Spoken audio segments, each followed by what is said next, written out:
Okay, what I'm going to ask you to do is going to seem like a big challenge. But I want you to park for a moment what you think about Keir Starmer. I want you to park what you think about immigration.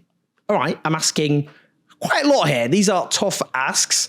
These are topics which inflame huge passions. I've got faith in you. You can do this. The question here is about honesty. It's about integrity. It's about having the country run by someone with no principles, who seems to believe in absolutely nothing, zero, zilch, except for power for its own sake and all the trappings that come with it, which is why Keir Starmer has received more gifts and freebies, like suits and glasses from wealthy Labour donor Lord Ali, than every Labour leader since 997 put together. And yes, guys, that really does include Tony Blair. Let's start by listening to our Prime Minister, Sir Keir Starmer, doing a speech. I know what you're thinking. Oh, great, another Starmer speech. Yeah, I thought the same. Let's just have a listen to what he said. Let me put it this way. Nations depend on rules, fair rules. Sometimes they're written down, often they're not. But either way, they give shape to our values, guide us towards our rights, of course, but also our responsibilities, the obligations we owe to each other. Now, in a diverse nation like ours, and I celebrate that, these rules become even more important. Without them, we risk becoming an island of strangers, not a nation that walks forward together. So when you have an immigration system that seems almost designed to permit abuse, that encourages some businesses to bring in lower paid workers rather than invest in our young people, or simply one that is sold by politicians to the British people on an entirely false premise, then you're not championing growth, you're not championing justice, or however else people defend the status quo. You're actually contributing to the forces that are slowly pulling our country apart. So yes, I believe in this. I believe we need to reduce immigration significantly. That's why some of the policies in this white paper go back nearly 3 years. Why I told the Labour Party conference, taking back control is a Labour argument. And why, most importantly of all, inward migration is already falling with this government. Again, I did ask you to park what you think about immigration and all that. We'll talk about that in a minute. I just want to go through this and the level of deception, the level of deceit here in terms of what Keir Starmer once said and what he says now. He says here, because of immigration, we risk becoming an island of strangers, not a nation that walks forward together, saying that accordingly, immigration must be much lower. Let me just read a passage from a famous speech, because quite a few people have noticed the similarities. It reads as follows. But while to the immigrant, entry to this country was admission to privileges and opportunities eagerly sought, the impact upon the existing population was very different. For reasons which they could not comprehend, and in pursuance of a decision by default, on which they were never consulted, they found themselves made strangers in their own country. That's ENOCH Powell in his notorious Rivers of Blood speech in 1968 that led to him being sacked, that speech, by the then Conservative leader, Ted Heath. Now, furthermore, in Starmer's foreword to the new immigration white paper being published by the government, he says that the damage immigration has done to our country is incalculable, saying public services and housing access have been placed under too much pressure. Let's listen to the same Keir Starmer now, shall we? In 2020, when he was running to be leader of the Labour Party. We welcome migrants. We don't scapegoat them. Low wages, poor housing, poor public services are not the fault of migrants and people who've come here. They're political failure. Political failure.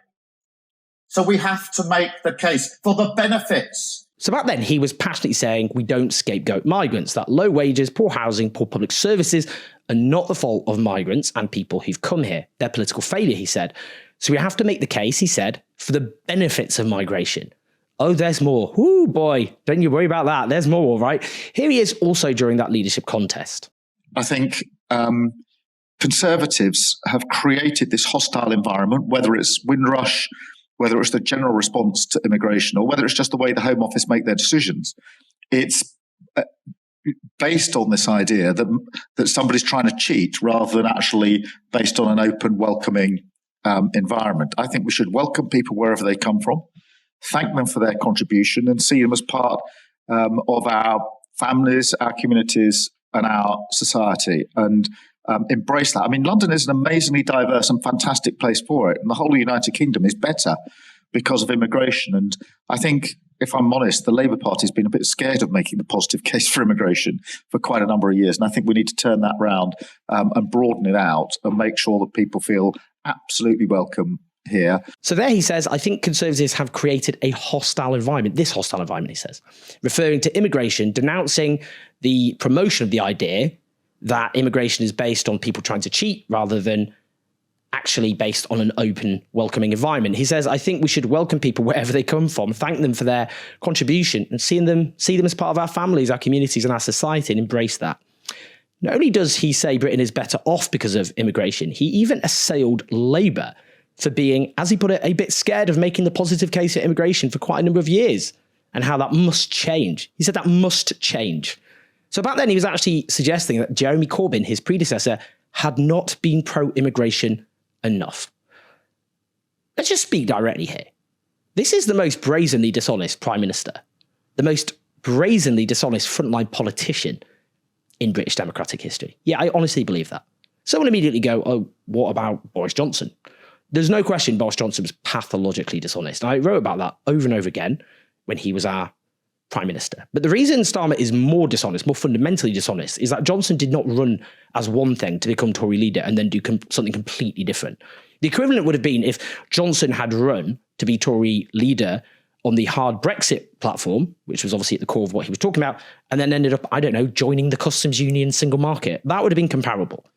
In that leadership election, Starmer notoriously put forward what he described as 10 pledges. Pledges, those are cast iron promises, that's what pledges. That included increasing tax on the richest 5%, which he abandoned, even though our public services need the money today far more than they did even back then when he made the pledge half a decade ago. He promised to scrap tuition fees, abandoned. He promised public ownership of utilities like water and energy, abandoned. He promised to promote peace and human rights, including making Britain a force for international peace and justice. This is the same guy who still gives Israel the crucial components for F-35 jets to rain death and destruction on the people of Gaza, including little children. On the question of immigration, he's gone from claiming Jeremy Corbyn wasn't pro-immigration enough to sounding like ENOCH Powell. And for those who go, oh, he's allowed to change his mind, people are allowed to change their minds and go on journeys, are they not? Now, instinctively, my response there is don't take the piss. Don't insult everyone's intelligence. You don't believe that any more than Keir Starmer believes anything he says. Let's not pretend a man in his early 60s went through a sudden Damascene conversion, which happened to coincide with having been safely installed as leader of the Labour Party, when before that he knew perfectly well that the Labour membership at the time was left-wing and would never in a million years have voted for the policies and approach Starmer went on to adopt. Come on, we know that. You know that. We all know that. Let's not take the piss. The recent book, Get In, written by the incredibly well-connected Sunday Times journalists Patrick Maguire and Gabriel Pogrund, made clear that Starmer's team deliberately lied to the Labour membership in order to get elected. Various words are used to describe that, like hoodwinked. Now, what's happened as of late is very straightforward. Labour got a kicking at the hands of Reform UK, and Keir Starmer is pivoting to bash immigration in an effort to stop them winning more votes. Here's the teeny tiny little problem. Forget the rights and wrongs of that approach. Just forget that. Again, I'm asking you to park a lot. I'm asking you to do a lot. We know from all the precedents that this strategy fails on its own terms. In the first half of the 2010s, both Labour and Tory leaderships, back then David Cameron, Ed Miliband, spent vast amount of time and effort bashing immigration. It just drove up Nigel Farage's support and led to Brexit. That's what happened. In other countries like France, like Germany, like Austria, politicians competing over bashing immigration has just increased support for anti-migrant parties, anti-migrant right-wing parties at the expense of mainstream parties. Why? Really straightforward. Because it shifts the conversation onto their terrain. It legitimizes their arguments. It means they're winning the argument. They can say that. It means they can claim voting for them delivers results. And they can always outbid the main parties and always seem more authentic and believable. What we really need, as Starmer said years ago, is politicians who don't blame problems in our society caused by them and the powerful and rich people on migrants. like the bankers who plunged this country into catastrophe. We never recovered from that, did we? Like the tax dodging rich people who don't pay their taxes, even though they depend on everything from infrastructure to workers in this country slogging their guts out to make money for them. Or indeed the form of hard Brexit we ended up with. Let's just be honest about it.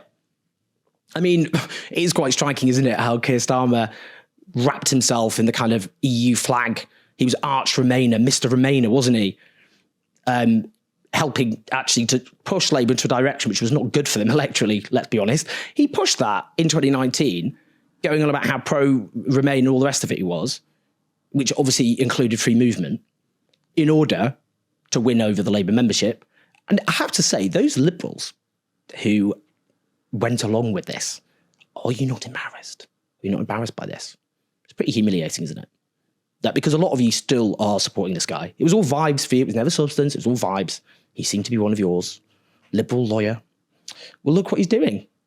I mean, he's more right-wing than Boris Johnson on this issue. Literally, by the way. That's not a joke. It's not an exaggeration. He's trying to outbid Nigel Farage. And it's true, again, in terms of problems. Look, you know, whatever we think about, I mean, I was a Eurosceptic for Remain. I've got lots of problems with the EU, shrining neoliberalism at the expense of people. I'm not going to go into that now.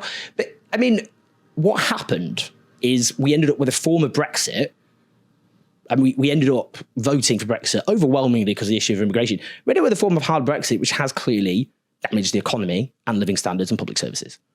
Far more than anything immigration is claimed to have done. Now, the reason our public services are principally in a mess is because of austerity. It's because of cuts that came after the bankers plunged this country into disaster, and then governments decided who should pick up the tab for that? You. Because they didn't want to tax rich people properly, for a start. Now, if we reduce the number of migrants coming in who pay more in tax than there's help from the state, when we've got an ageing population, how are we going to support them guys? Then we're going to have less money. Just a basic fact. If we're going to have this conversation, let's have it honestly. Because this topic as well takes up so much time. We end up not talking about why our services are in such a mess because of the rich hoovering up the wealth created by the efforts of millions of workers. And because we don't deal with that issue, then we'll talk about that issue. We don't deal with that issue. And so it just gets worse and worse and worse. This topic is killing us. It's killing us. It's because we're distracted from the real problems. We're distracted from the real causes of the mess we're in, so we don't fix the problems. And this is the same topic we've had now dominating politics for, 15 years? Literally, every prime minister has gone on about this ad infinitum. Are we better off? I mean, quite literally, millions of workers are worse off than they were in 2008. My prediction is Starmer will never satisfy those angry about immigration. He'll never be seen as authentic on the issue. He'll just help make the issue the main topic of debate in this country, and that will help shore up Nigel Farage. Meanwhile, Starmer's not going to solve the cost of living crisis, or the housing crisis, or public services being on their knees. What he's proven, again, is that he's pathologically dishonest. He doesn't say anything out of conviction or principle. He only cares about power. We deserve better than that. That's why, at the moment, I'm backing, for example, Zach Polanski to be Green Party leader, and why the left more generally needs to get our act together to offer a positive vision of society rather than this truly miserable race to the bottom. Please like and subscribe. Please leave your thoughts. Press like, subscribe. I've already said that. Leave your thoughts. Help us take on the dire media landscape at patreon.com/OwenJones84. Listen to us on the podcast. Wherever you get your podcasts, you can listen instead of watching this. I'll speak to you in a bit.